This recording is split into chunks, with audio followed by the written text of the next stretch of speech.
يا إله الكون قد أسلمت لك يا إله الكون قد أسلمت لك يا إله الكون قد أسلمت لك رب فاغفر التي ما أحكمك أبتغيها مدحة طاغية. We want to go back to the Quran and the Sunnah. Because you enjoin what is right and you forbid what is wrong. And from Nabi Muhammad alayhi salam, I'm talking about that Islam. Makaru makarallah wallahu khairul makirin. They plan and plot, Allah too plans. Allah is the best of planners. C'est à partir de ces versets coraniques que l'on peut se faire une idée tout à fait claire.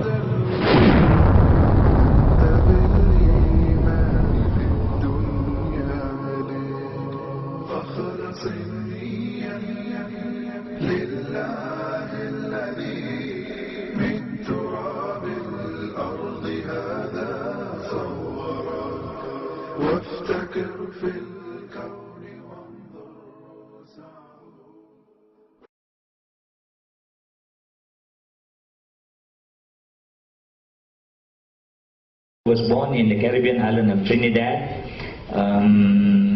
He is a graduate of the Alimiah Institute in Karachi. He has worked for several years as a Foreign Service Officer in the Ministry of Foreign Affairs of the government of Trinidad and Tobago, but gave up his job later to devote his life to the mission of Islam.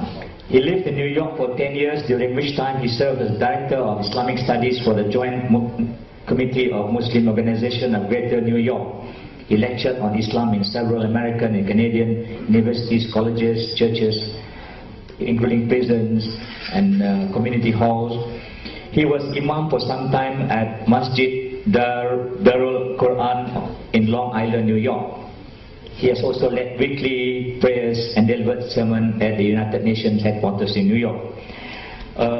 He has traveled continuously and extensively throughout the world on Islamic lecture tours, and has also written more than a dozen books on Islam. Dr. Imran Hosein, thank you very much.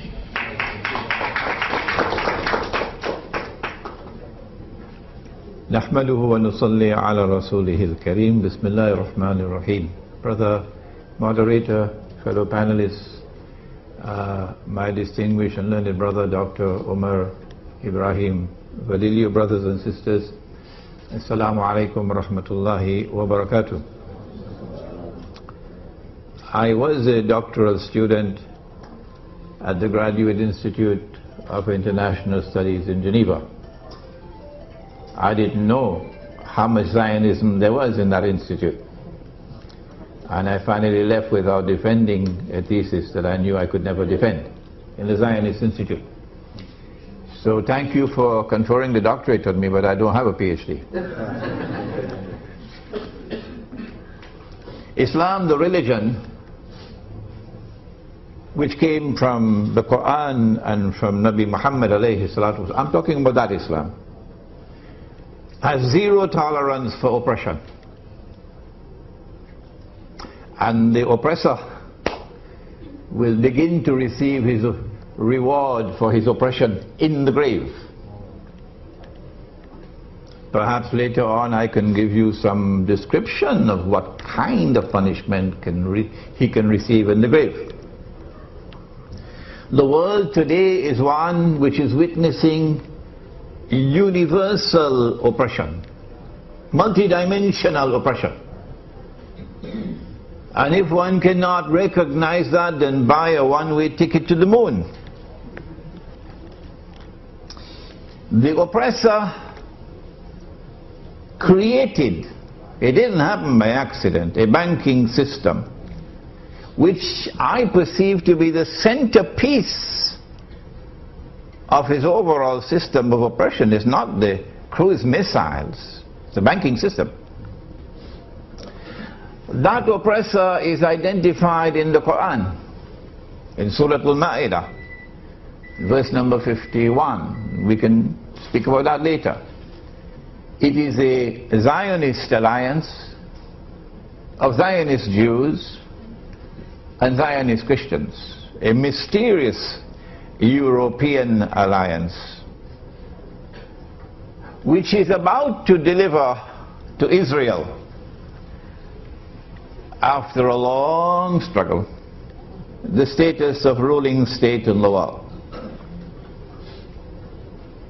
The Zionists want history to end with a Pax Judaica, which would replace the Pax Americana in which we now live, which itself replaced the Pax Britannica,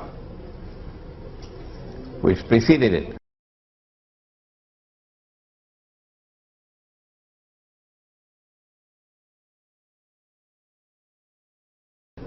I wrote this book 10 years ago, Jerusalem in the Quran, to explain that end of history.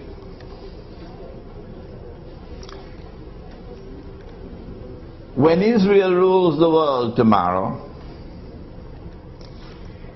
then a man would rule the world from Jerusalem, and Nabi Muhammad alayhi salatu wasalam described that man to us. But this subject belongs to Ilmu Akhirul Zaman, or Islamic eschatology, a subject which Islamic scholars, I don't understand why, are shunning. That man is, of course, Dajjal, the false Messiah. The US dollar is about to collapse. Even a schoolboy knows that. I don't know why the bankers don't know that. If they do, why aren't they talking about it? And why aren't they explaining to us why the US dollar is about to collapse? And how is it that Imran Hosein 15 years ago was saying that the US dollar, not only is it going to collapse, but it must collapse? Is he a prophet? Does he have an angel talking to him? Excuse me for my frustration, but like my brother Omar, we have been voices crying in the wilderness for a long, long time now. Why must the US dollar collapse? And we said that when it collapses, it'll bring down the US economy, and that will facilitate the transfer of power to Israel. And we said that the present monetary system will then have to be replaced with a new monetary system. This is monetary economics. They don't teach it in the Darul Uloom. And yet we get fatwa on money by people who have never studied modern monetary economics.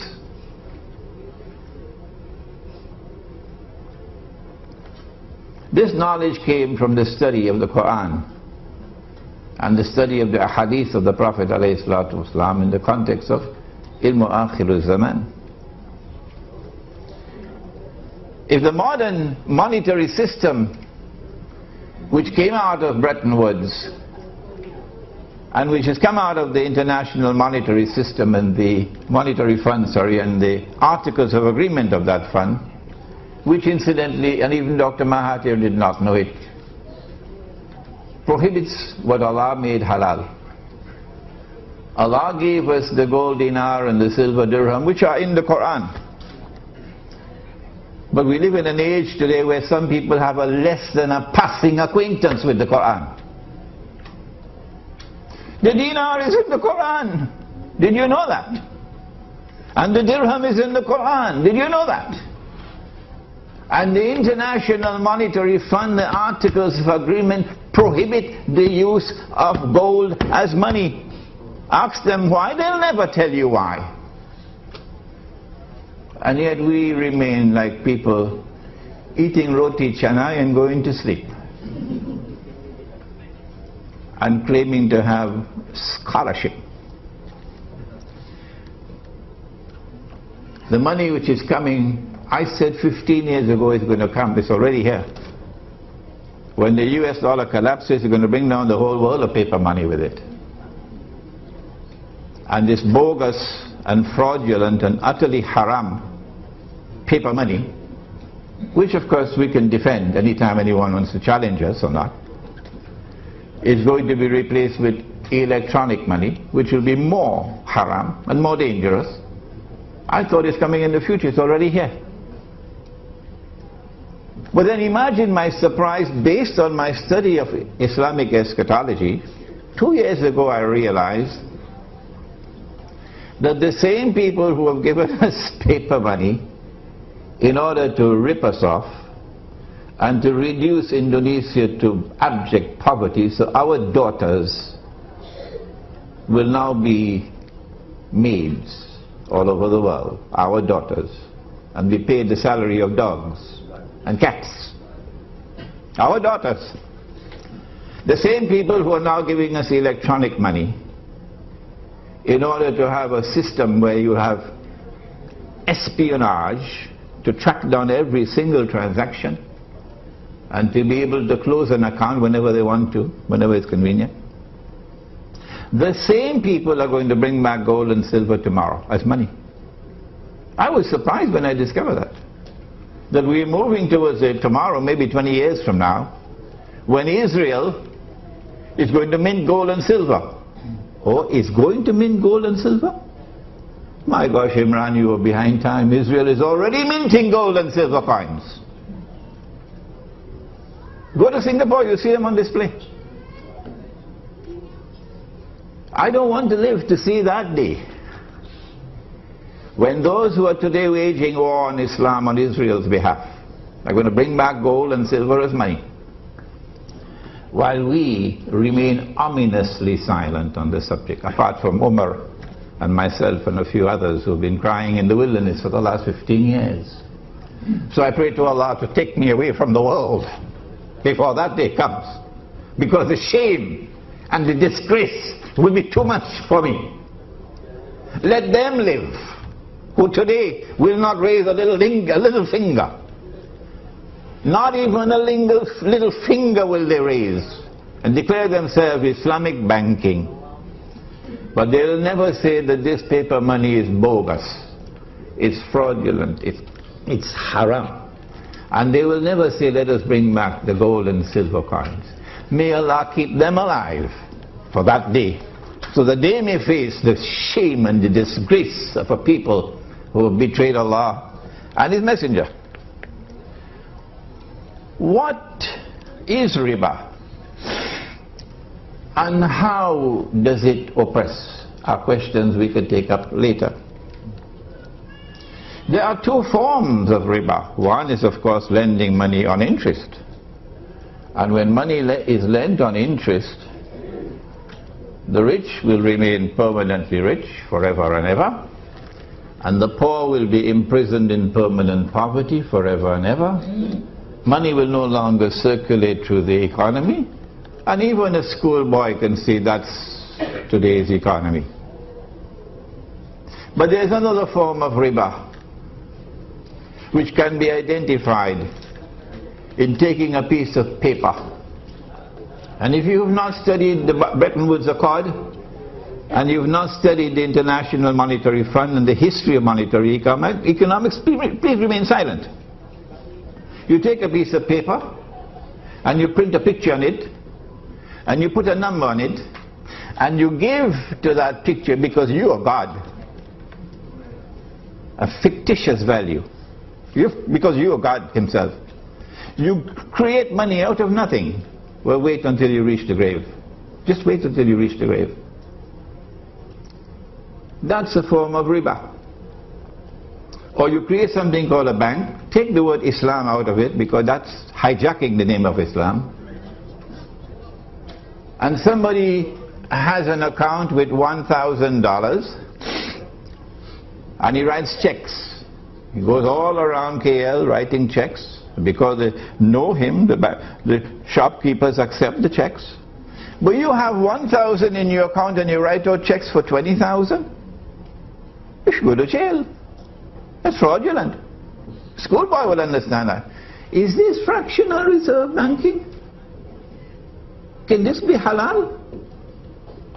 If that is halal, you should buy a one-way ticket to the moon. And so, it is not Islam when you lend money on interest.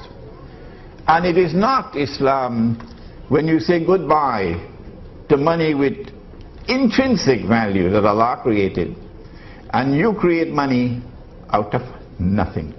That can't be Islam. But as Umar was mentioning earlier, there's also something called riba through the back door. And let us speak briefly on that before we end. Can I buy on credit? Of course I can buy on credit. Nabi Muhammad alayhi salatu wasalam bought on credit. Can the shopkeeper raise his price because he's selling to me on credit? The cash price is 5 ringgits. I don't have the 5 ringgits.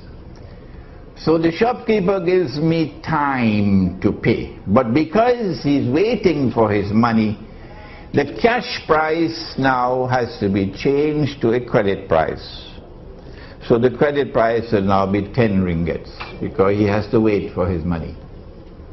Can a credit price be higher than a cash price? You don't need a degree from some Sharia institute.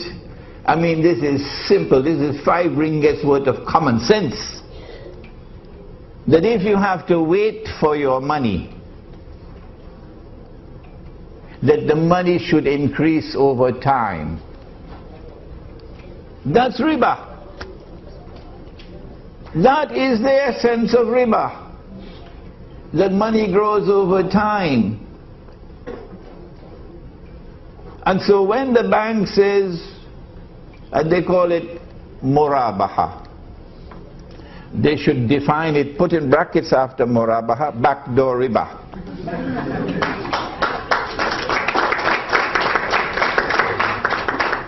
And these are our Muslim brothers and sisters, and we should warn them about the punishment. I hope somebody asks me about that question.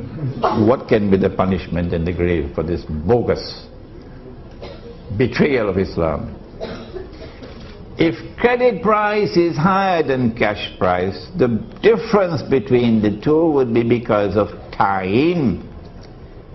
That money can increase over time, that's riba. And so Islamic banks should take the word Islam out of it, so long as they are practicing these bogus transactions. What is the solution?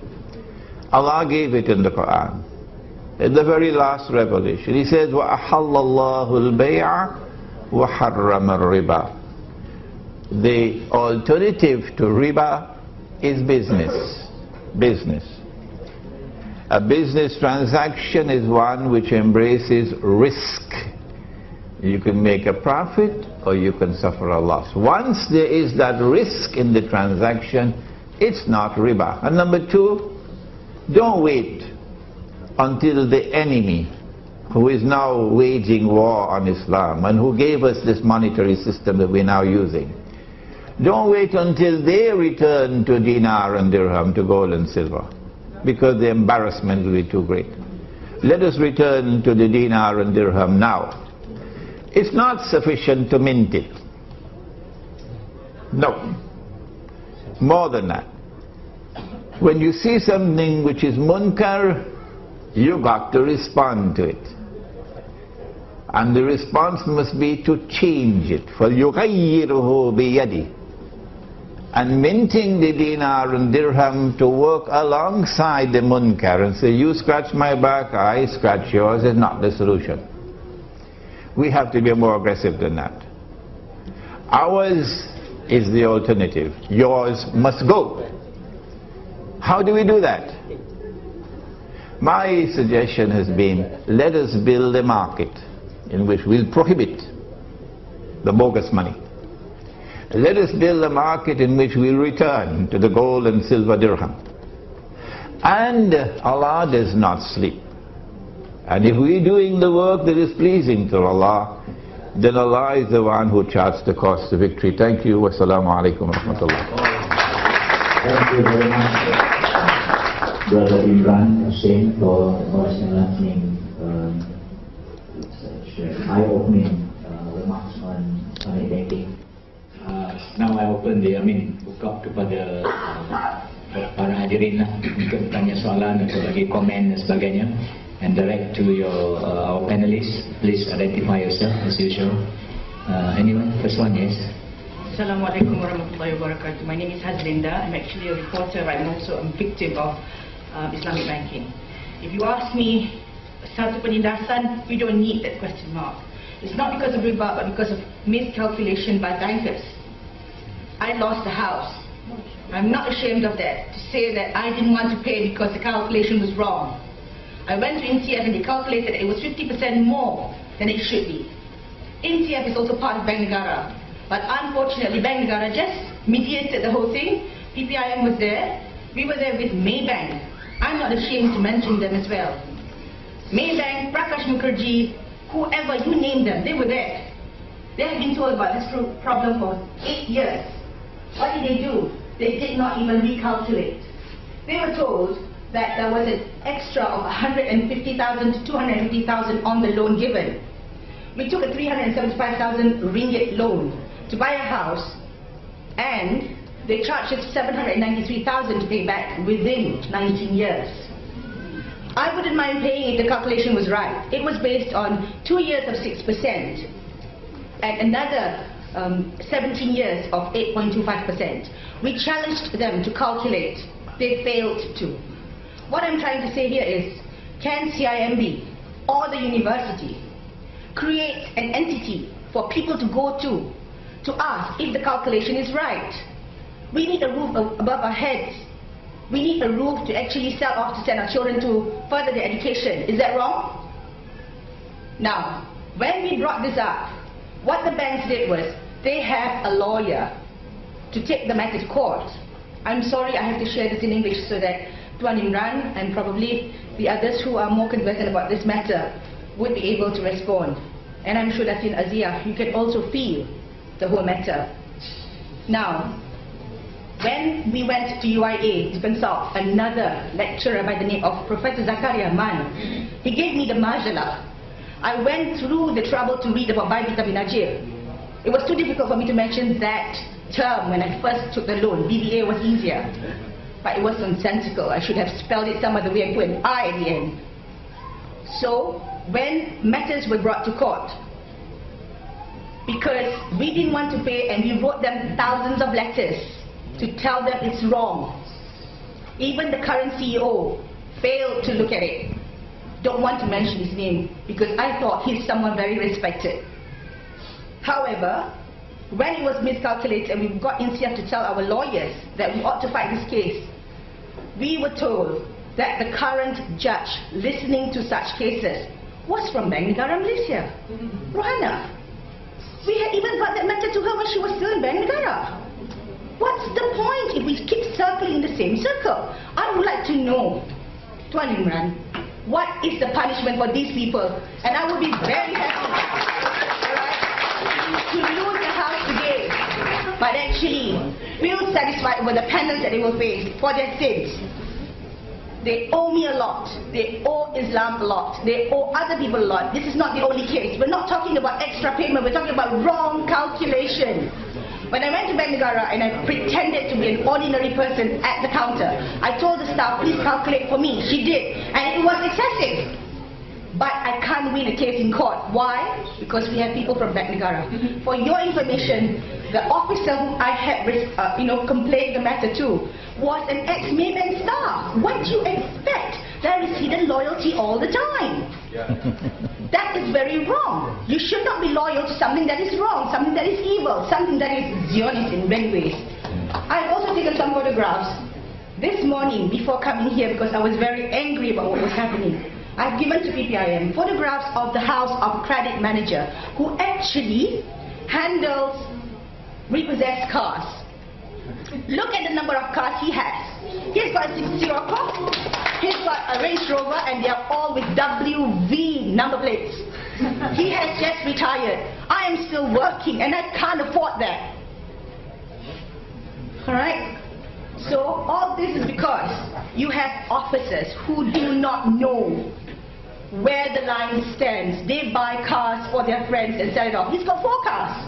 Look at the number plates, they are not ordinary cars. And he says to my sister who lives next door that these are cars given to him for being director on a company. That's bullshit, I'm sorry. No company gives such cars. I would love to be a director for that company. I'm sure even if I work for that company, I'll get a better car than what I'm driving today.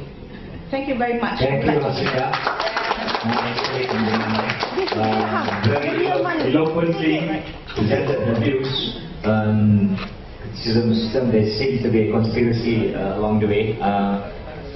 May I ask either Umar or Sheikh Imran to... Yeah. Number one. Punishment for them. Number one, the bank sold to you on credit at a price higher than the cash price. That's riba, through the back door. The miscalculation is of course something that is to be corrected, and if it's not corrected, that's a grave injustice. Okay? In Surah Zumar of the Quran, Allah subhanahu wa ta'ala speaks and he says, Ma'ada'udhu billahi minash shaitanir rajim. Allahu yatawaffa al-anfusa hina mawtiha. Allah takes the souls at the time of maut. Maut is death. وَالَّتِي لَمْ تَمُتْ فِي مَنَامِهَا. And those whose souls are not taken while they are awake, Allah takes their souls when they are asleep. فَيُمْسِكُ الَّتِي قَضَى عَلَيْهَا الْمَوْتِ. When He takes your souls while you are asleep, He keeps those souls for whom maut is written. وَيُرْسِلُ الْأُخْرَى إِلَى أَجَلٍ مُسَمَّى. And the rest, He sends them back for a determined period of time. There is an ominous message in this verse of Surah which surah? Huh? Right, don't be afraid to say it. For those who engage in oppression, and remember that Allah has zero tolerance for oppression, and riba is oppression, and banking today is oppression. And Nabi Muhammad alayhi salatu wasalam cursed all four and said that they were all equally guilty. The one who takes riba, the one who gives riba, the one who records the transactions, therefore working in the banks, and the two witnesses. And he said they were all equally guilty. If you die with the curse of the Prophet upon you, wait for the grave. Now, Allah can take your soul. And when He takes your soul, there will be no medical evidence, no scientific evidence that you're still alive. None. So they will think that you're dead. You died in your sleep, for example. And they will give your body the ghusl. And then they'll perform the salatul janazah. And your loved ones are the ones who are going to put your body in the grave, not knowing that you're not dead. And I believe lots of people are dying this way now. I believe that. And when you have been buried, there is no light down there, none. When the last person has reached 40 steps away, then Allah can return the soul, as He did it last night for all of you who are here. So you will wake up from your sleep. But when you wake up from your sleep, you find no light in the room. So you call out to your wife, but you get no answer. You attempt to get up. You can't get up. There's no space to get up. So you begin to panic. You begin to feel. You say, but I didn't go to sleep in this clothing. I went to sleep in my sarong. What clothing is this? And then you're going to smell the camphor with which they bathe the dead body. And then slowly, slowly, slowly you will realize you've been buried alive, and they forgot to put a cell phone when they buried you.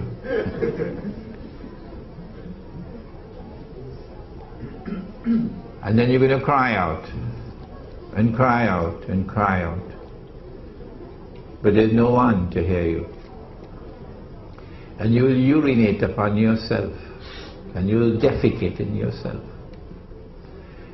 And the insects are going to crawl over you, and you can't do anything about it. You can't call for your banker, you can't call for your chauffeur, you can't call for your Indonesian maid. She's always an Indonesian, incidentally. You can't call for any help.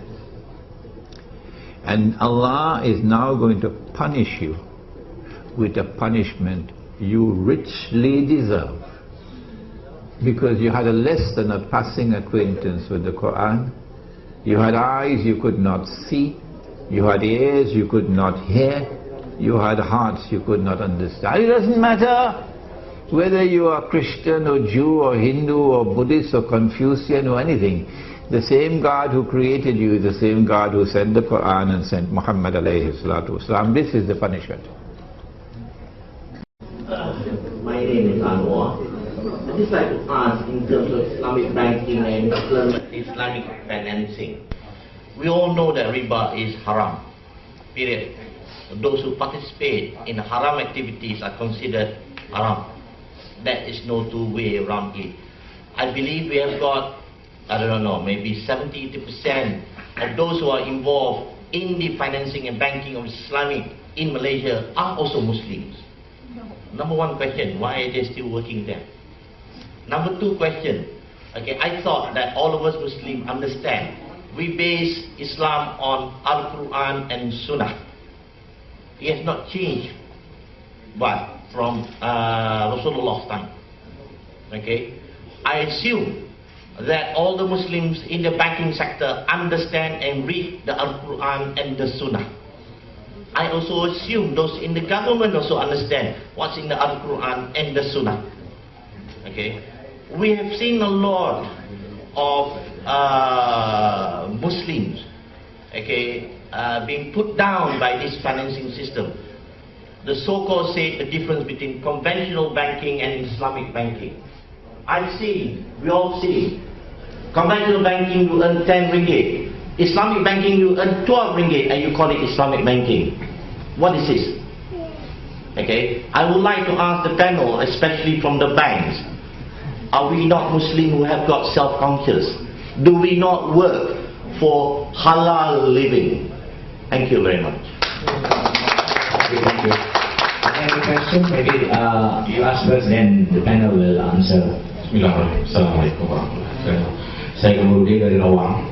Masalah saya bank muamalat. Tapi macam Datin cakap, dia bank dia. Tapi bank Islam, kalau bolehnya bank Islam semua sama. Maknanya mesti sama dia punya aturan. Okey, macam Syekh cakap, tetap dia riba. Okey, bank saya, rumah saya 54,000. Saya dah bayar 46,000.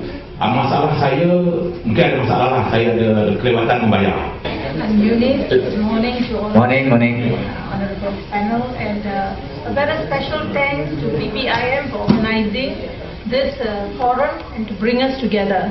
Okay, until today, as you see the voices here represent, we are asking so many questions. Let me put one question first. Alright, if bank is on the customer's side, we don't want injustices, we want justice for everyone. Why is the bank giving the bank terminals to all these fraudsters continuously to cheat the public? We are not able to answer this question, but we want the Bank Negara, conventional bank, all relevant banks to answer this question. Why is the bank terminal being given to all kind of fraudsters?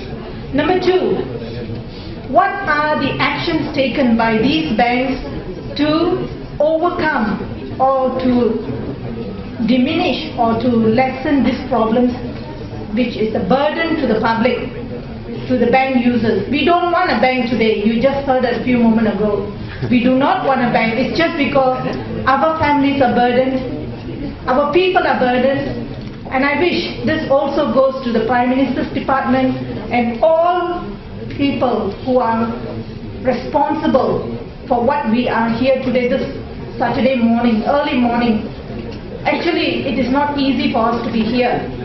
The second question I have to bring forward is, are there any special third-party debt collectors assigned by your bank to harass all these victims continuously till we don't have a peaceful life?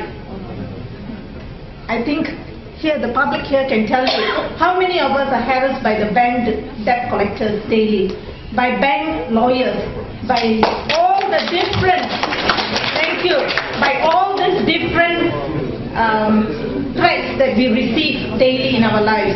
Are we Malaysians moving towards a progressive country, or are we going backwards? And the third thing I need to ask is, what is the solution given by this bank? We want an immediate solution given by all these banks, and especially Bank Negara, that what action will be taken against this fraudsters and how can we recover back our money. With this, I wish to thank all those who are participating, all those like Prof. Imran and our Professor Omar, and all these people who have been really giving a listening ear to the public. I think we will move towards a better country. I really hope the Prime Minister is here today so I can voice out. Thank you very much. I can assure you PPIM will raise this matter with Bank Negara, but PPIM will bring your fund, your grievances to Bank Negara's attention almost in next few days. Thank you so much. Thank you. I think I can't answer because it's not from Bank Negara. So, yes, what? Yes, any other question? We have another 20 minutes or 15 minutes left. Short question to ask. I'm so sorry because I'm just in the middle of this event, so sorry. Okay, I just want to ask about the interest rate of the Islamic. Sebab saya apa yang saya perasan. There's no interest concern. Yeah, there is. They call it profit. But it still is the interest, right? It just bukan nama saja kepada profit. Okay. So that is one thing that you make us confused. Okay. So the second part is I want to ask, if let's say you're doing something like Islamic, so I can making let's say compare between the conventional rates and also the Islamic rate. The Islamic rate is a little bit, I don't know whether that is a little bit higher or it's actually higher rate compared than the conventional rate. Okay, but to me my point is here, due to this interest rate is high, but it's Islamic, by right as Islamic, the interest rate should not be higher than the conventional, because if it's higher than conventional, it's like a burden to us. Because we do it as Islam, we should help each other, right? So that is my point lah. But if you can answer it, my question, thank you very much.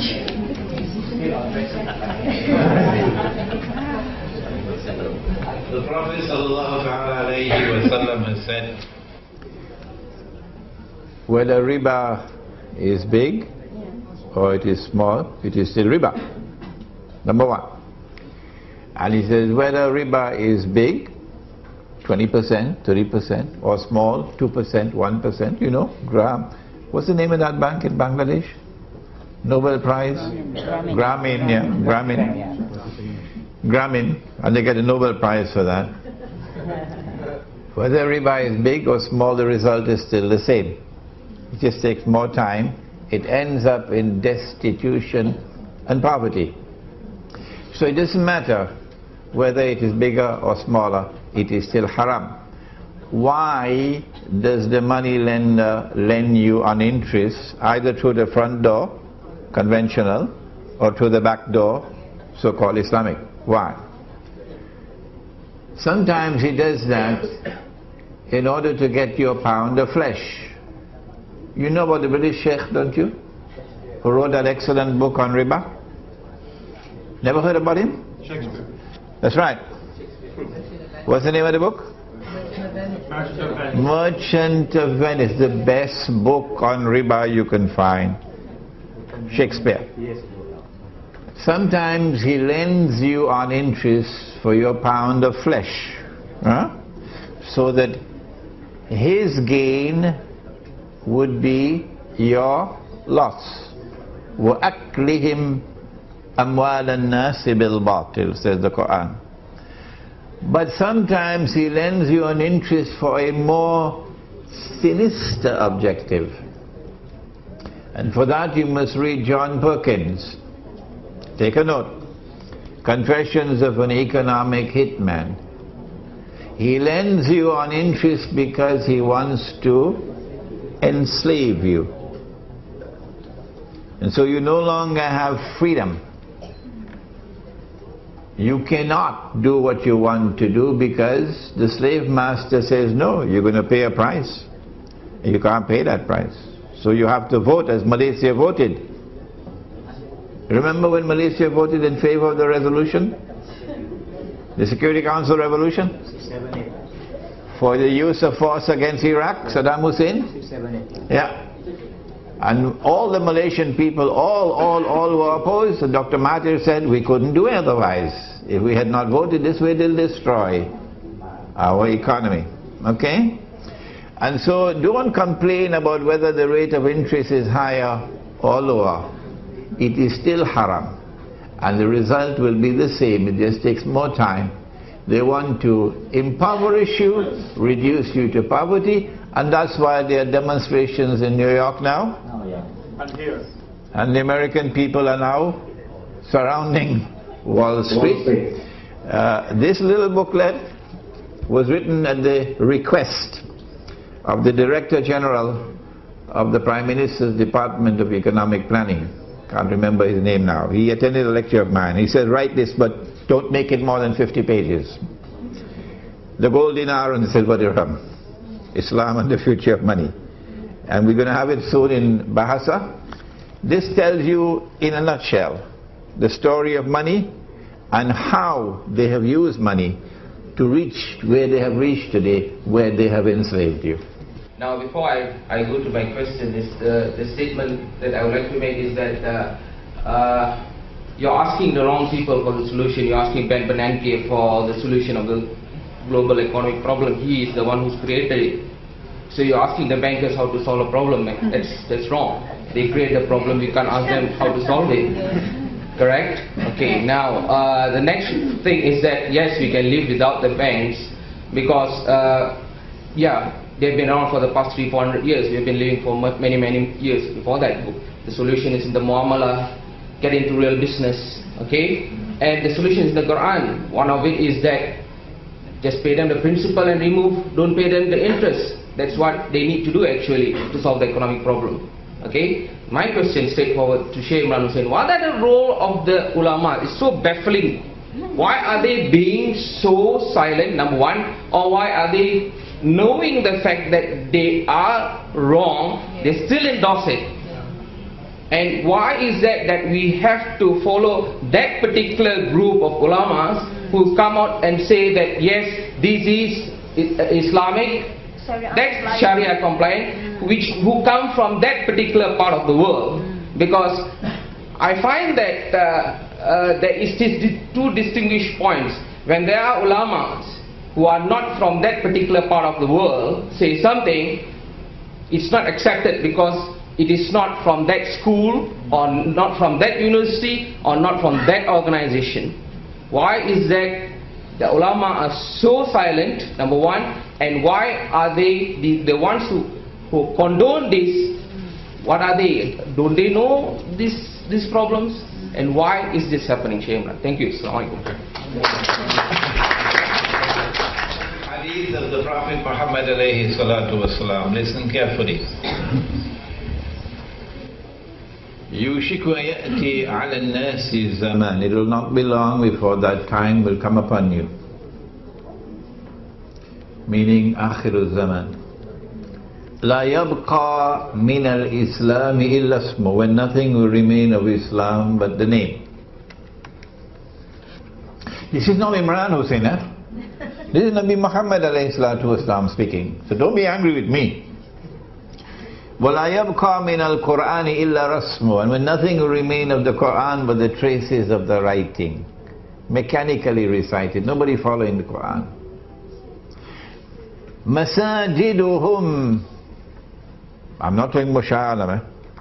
مَسَاجِدُهُمْ آمِرَةٌ وَهِيَ خَرَابٌ مِنَ الْهُدَى. The masajid, plural of masjid, at that time, would be grand structures,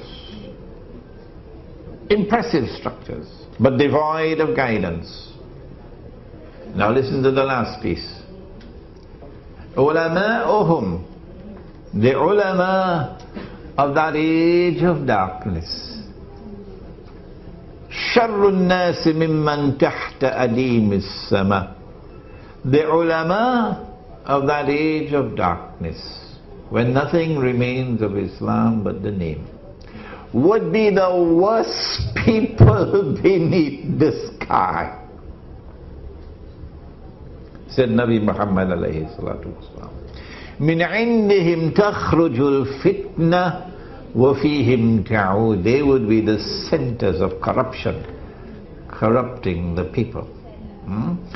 So this is an ominous warning to us concerning the quality and the status of ulama in the age of fitan. I have reached the state of frustration now. So as a result of this, I am now saying, if you differ with me when I say that this paper money is bogus and fraudulent and haram, if you differ with me when I say that this so-called Islamic banking has backdoor riba in it, well, fine, let the people choose. And if they are blind, they'll choose blindly and they'll pay the price for it. Because the people must have the choice to make. We don't want to take that away from them. But if you come after us and you say that we are wrong, and you want to silence us, then we will respond with this challenge after we have no more patience. We'll say, come, you and I, and let us raise our hands and pray to the one who always listens and ask him to curse and to punish with eternal punishment whosoever is wrong on this issue. Come, that's our challenge to you. Assalamualaikum. Okey, nama saya Samima. Saya ada akaun bank Sultan Bank ni. Sultan Bank? Ya. Sekarang jadi CNB ya? Ya. Saya memang menyimpan duit sekali je. Lepas tu saya tak tahu bila masa je combine. Sebab saya ni memang lawan yang bodoh kan. Duit saya, duit 1 minggu kat dalam bank ni. 1 minggu punya kerja tahu, walaupun 100 tu, 1 minggu punya gaji kerja saya. Okey? Saya tak tahu bila dia combine. Lepas tu bila saya datang, saya tanya mana Southern Bank tu dah jadi CIMB. Saya datang dekat sana. Dia kata, close account. Dia cop je. Cop saja. Saya tanya mana duit saya. Dia kata dah cari saya tak jumpa. Itu je jawapan dia. Sekarang saya tak tahu mana duit saya CIMB pegang ni. Walaupun RM100 saya nak duit saya.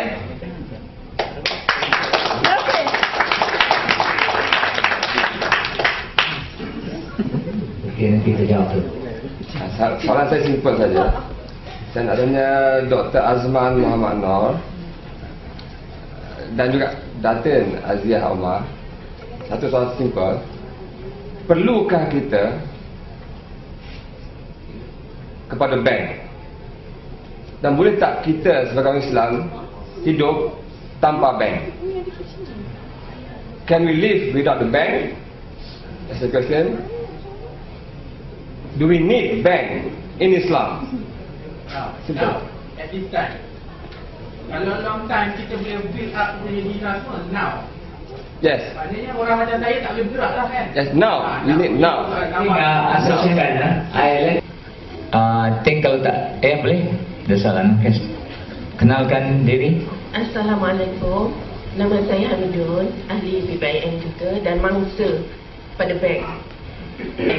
Tapi kerana Tuan datang dari antarabangsa, saya harap Tuan juga bergerak untuk mewujudkan permahkamah syariah di antarabangsa, supaya harta-harta umat Islam walau di mana saja berada dan tidak berpuas hati dengan mahkamah biasa ni, boleh kita lagi tuntut di dalam syariah. Kat situ barulah harta kita dapat diselamatkan, dan wang-wang Baitul Mal itu boleh digunakan di dalam saluran mempertahankan hak umat Islam. Jangan kerana Islam PAS dan Islam UMNO kita jadi mangsa. Saya bukan ahli politik, mana-mana orang sekalipun, tapi saya tidak menerhaka dengan negara ini dan bumi ini. Lillahi ta'ala. Maybe last one, our friend here who has been waiting since 7:30 just now. Hello. Good morning. Yes. My name is William Hui. Years ago, when Bank Islam set up, I read Chinese paper that Bank Islam help Malay free interest. Free interest. Only service charge only. Now I was shocked, 800,000 pay 700,000. I think this is something wrong. I hope PINC you charge interest, pay back the interest lah to the Muslim. Yeah, you got many millions Because I got 10,000 members. I am NGO also. Canteen Association. 10,000 schools. Yeah. And all the Malay, I say, congratulations, now Islam take care of you lah. No interest one. Buy house also no interest, is so happy lah. Now I was shocked, man, how is this? And bank make millions of dollars. I hope I suggest write to Najib, Satu Malaysia, help the Muslim lah. Yeah. Pay back the interest. Thank you.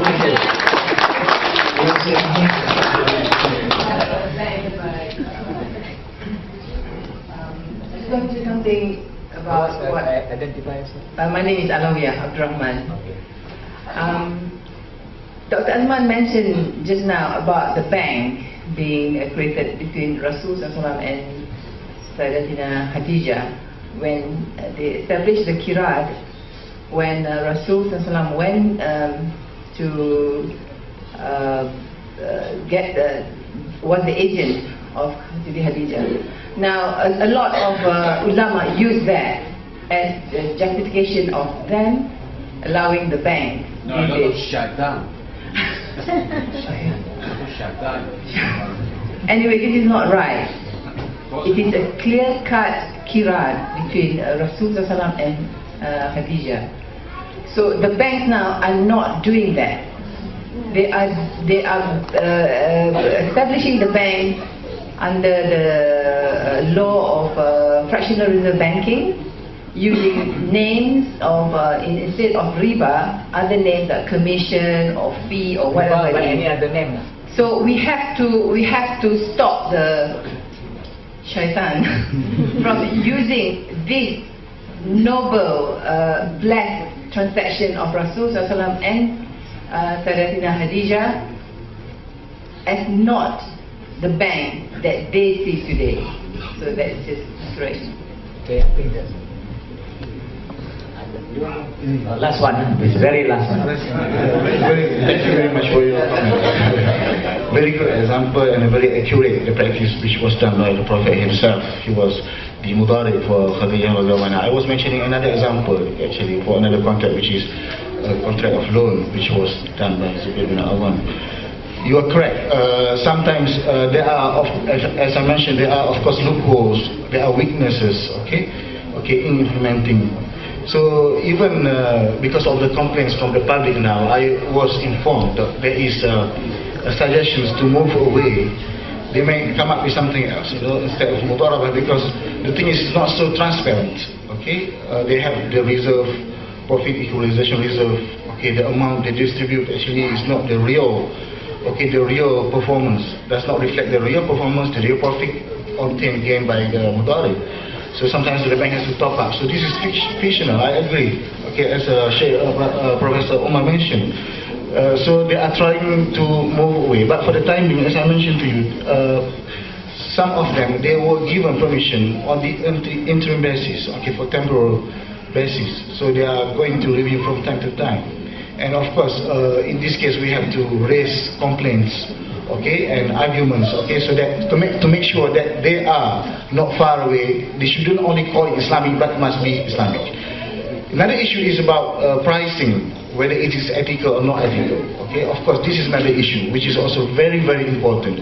Of course, you can charge expensive price, but okay, from ethical value, akhlaq, okay, in Islam, you have to take also into consideration, okay, the right of others, and also, okay, the help, the need, because you have to give assistance and okay, help to others. If you are oppressing them by charging them very expensive price, not only, I mean, in anything, okay, you sell to them, this is unethical actually. That's why in the West now they are promoting ethical banking.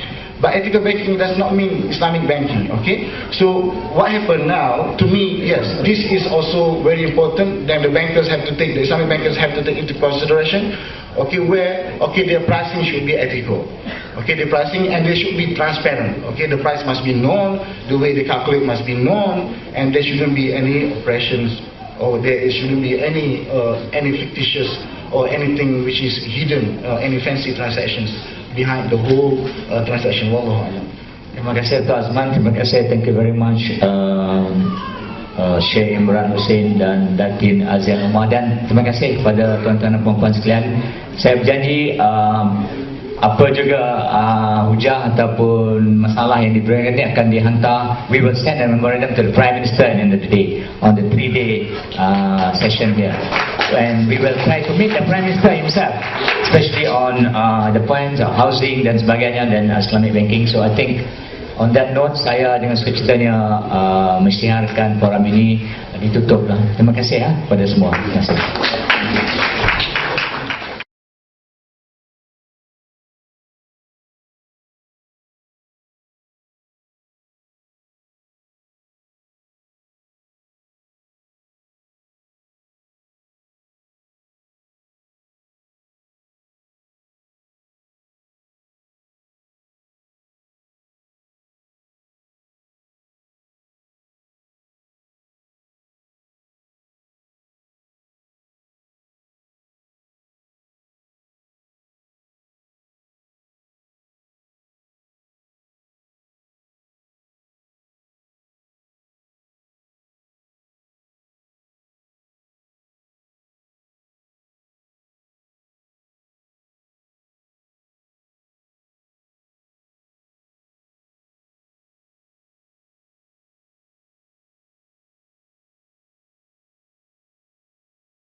إلهي لست للفردوس أعلى ولا أقوى على نار الجحيم الله فهب لي التوبة واغفر ذنوبي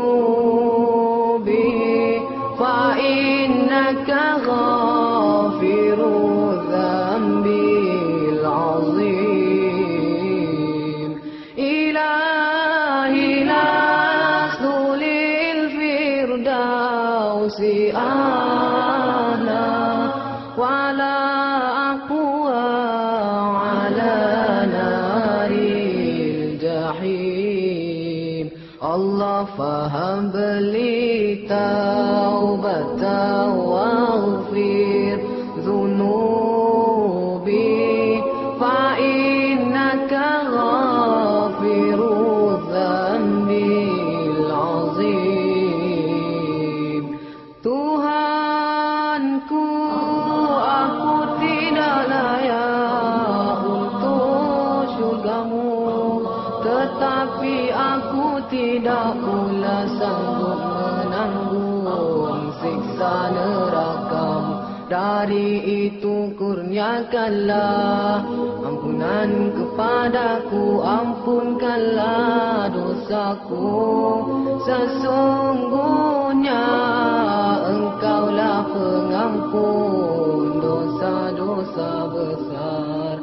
Tuhanku, aku tidak layak untuk syurgamu, tetapi aku tidak pula sanggup menanggung siksa nerakamu. Dari itu kurniakanlah ampunan kepadaku, ampunkanlah dosaku.